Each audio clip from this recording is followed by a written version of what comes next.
Guts to be what you want to be. You need people like me. You need people like me so you can point your fucking fingers and say, that's the bad guy. So say good night to the bad guy.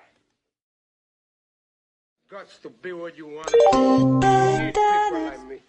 You need people like me so you can point your fucking fingers and say, that's the bad guy. So say good night to the bad guy. Madame Mandoloni, je la connais. Il s'agit d'une famille amie. Et qu'elle ait décidé de m'aider n'a rien de surprenant. En aucun cas, ça ne peut être du blanchiment d'argent. Vous en êtes sûr? Écoutez, monsieur Paul Davor, si je n'avais pas pour vous la sympathie que j'ai, je vous répondrais autrement. Non, mais je vous dis, est-ce que vous-même, vous ne vous êtes pas méfié dans cette affaire? Monsieur Paul Davor, n'employez pas n'importe quel terme. Vous savez qui vous avez en face de vous, quand même. J'ai été à 2 reprises ministre de l'Intérieur. Eh ben, si ça, c'est pas une menace en plein direct devant PPDA. Monsieur Charles Pasqua, vous savez qui je suis. Eh bien, bonsoir à toutes et à tous. Bienvenue. Il est exactement à ma montre Younger et Bresson. Younger et Bresson, des montres à la précision suisse. 4h26, exactement. Madame Mandoloni, je la connais. Mais oui, mais il connaît tout le monde, le monsieur.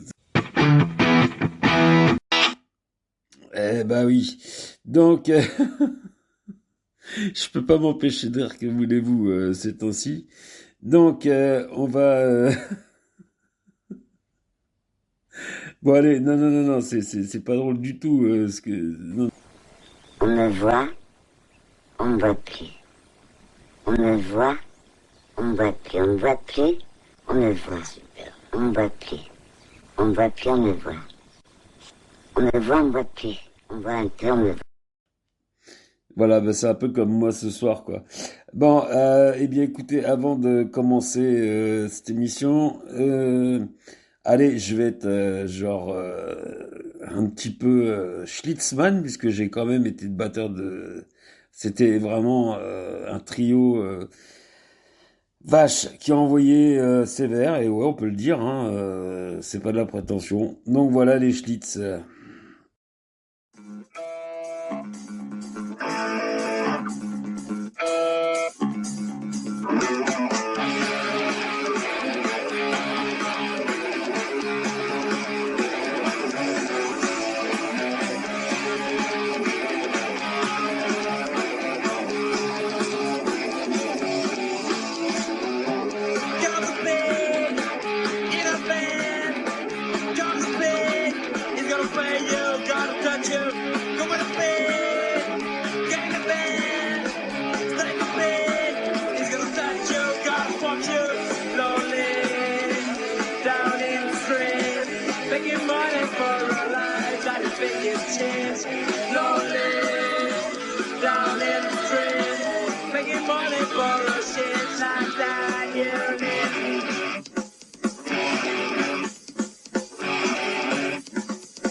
perfect woman, drink your life.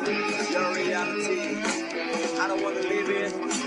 Your reality, oh reality, your reality.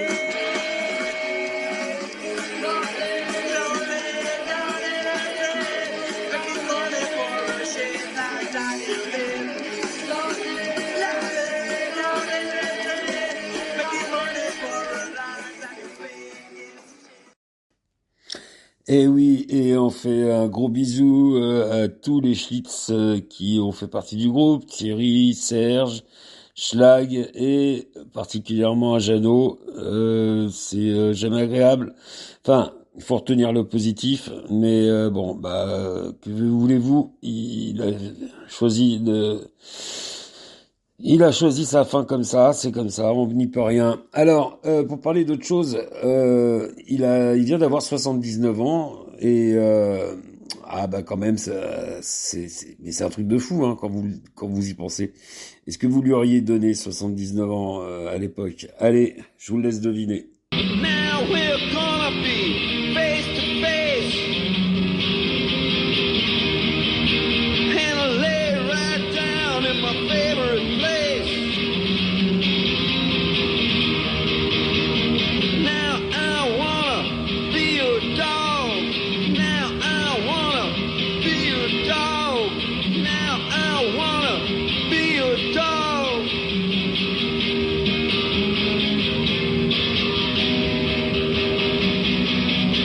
Well, come on.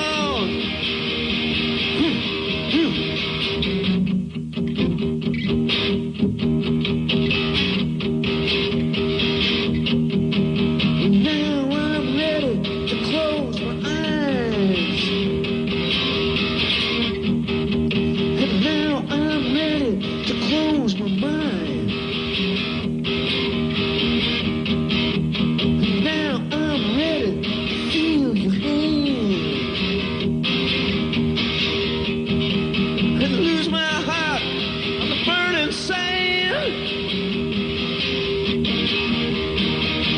Now I wanna be your dog.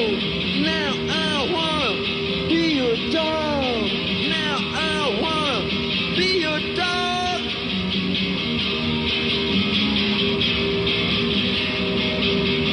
Well, Et oui, 79 ans, et dire que on s'est connu le 28 février 1996 au showcase de la Fnac Terne, moi, Iggy et les Trolls, et donc ça sera une autre histoire à vous raconter. Alors par contre, eh ben on reste dans le même délire. Là, c'est la jam session qui s'est passée, bah c'est un des derniers concerts de la Miroiterie, le 24 août 2011, très précisément, avec Steve Mackey, donc saxophoniste sur Funhouse des Stooges, et Mike Watt, donc bassiste qui a remplacé, enfin qui est venu sur Iggy Pop and the Stooges. Et donc, je vous explique, ce soir-là, moi j'étais pas prévu, donc j'étais là depuis l'après-midi. Personne ne croyait, franchement, vous imaginez bien, voilà, mais il y avait méga du monde. Et finalement, Larry Mullins, le batteur officiel, s'étant perdu dans les rues de Paris, au départ, bah, tout le monde savait que j'étais batteur, et on m'a dit, bah Nico, fais ci, fais ça, machin.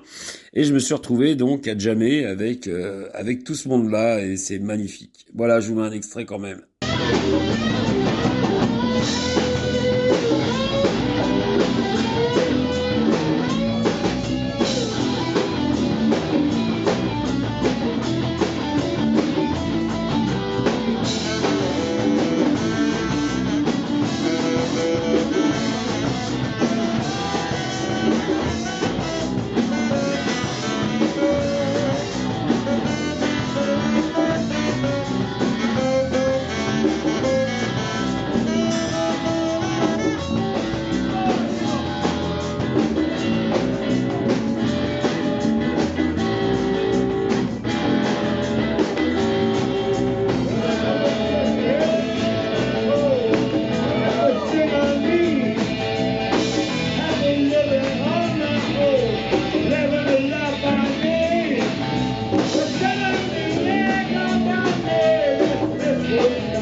je la mets pas entièrement parce que il y en a encore pour un sacré moment.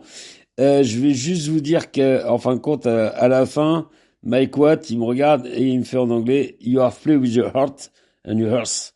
T'as joué avec ton cœur et tes oreilles. Alors là, déjà, je m'y attendais vraiment pas. Et je l'ai regardé, j'ai dit, ouais, the kids are alright. Et il était mort de rire. Alors, on reste dans le délire Iggy Pop, quand même. Alors là, je vous donne un extrait du bouquin I Need a More, qu'il a écrit lui-même. Alors, recherché pour meurtre, hein, ça commence comme ça. Quand je faisais partie des Stooges, il m'arrivait un tas de trucs idiots. Je me souviens d'une nuit blanche avec notre manager de tournée, John Adams. On était restés assis comme ça toute la nuit à shooter de la coke avec une seringue hypodermique. John était un drôle de type, un junkie. À cette époque, en 1970, le groupe commençait vraiment à se désintégrer. J'habitais au 26e étage, chambre 26G exactement. Juste la taille de ce seringue hypodermique que j'utilisais pour m'injecter... Oh putain, pour m'injecter de la merde dans le bras. Au 26e étage et dernier du seuil de l'unique building de la ville de Ann Arbor, dans le Michigan. Il me fallait absolument une piole sur le toit. Shit, j'étais chanteur. Attendez, excusez-moi, je tourne la page. Ah, ça commence quand même très fort. J'étais chanteur du groupe? Non. Il me la fallait vraiment. On devrait tous habiter sous les toits. Bon, donc, j'avais passé toute la nuit là-haut à me shooter de la coke. Le soleil commençait à se lever. On voyait pratiquement toute la ville de ma fenêtre. Avec John, on regardait le jour prendre lentement forme. En bas, tout d'un coup, on remarque des bagnoles de flics en train de quadriller la ville. D'abord 2, puis 4, et puis 6, en train de quadriller la ville par grand carré, de tracer des configurations qui faisaient penser à Hellstorm Chronicle, une tactique d'insectes dessinant des carrés sur la rue. Elle se rapprochait de plus en plus du square. Apparemment, ils sont en train de faire une rafle. Et nous, on est là à regarder. C'était le genre de truc qui nous éclatait, moi et les Stooges. On avait une espèce de relation bizarre, d'amour, de haine à la fois, avec toute forme d'autorité. En particulier, avec les flics. Donc on était là, à mater les flics, et on se demandait, waouh, ils cherchent quoi les mecs? C'est quoi ce bordel? Et d'abord, pourquoi cette souricière en train de se recentrer autour de nous? Si j'étais debout toute la nuit, c'était en partie parce que les banques n'ouvrent pas avant 9 heures. Et je voulais aller encaisser ce chèque à la banque de l'autre côté de la rue. En fait, c'est un chèque en bois, mais je faisais beaucoup d'affaires dans cette banque parce que dans le milieu du rock, et surtout dans le milieu du rock, et pas mal de fric assez rapidement. Les choses n'étaient pas comme maintenant. Il n'y avait pas de thunes, il n'y avait pas toutes ces tournées. Les amis, je vais vous laisser malheureusement parce qu'il reste moins de 50 secondes. Et écoutez, je vous dis à très vite. Et donc un petit peu de musique derrière.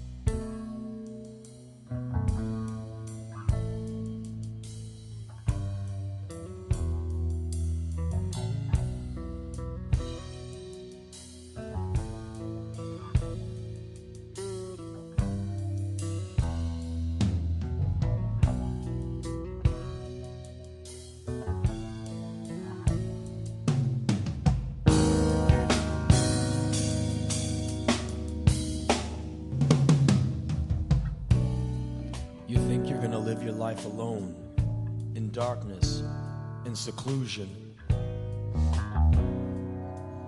Yeah, I know.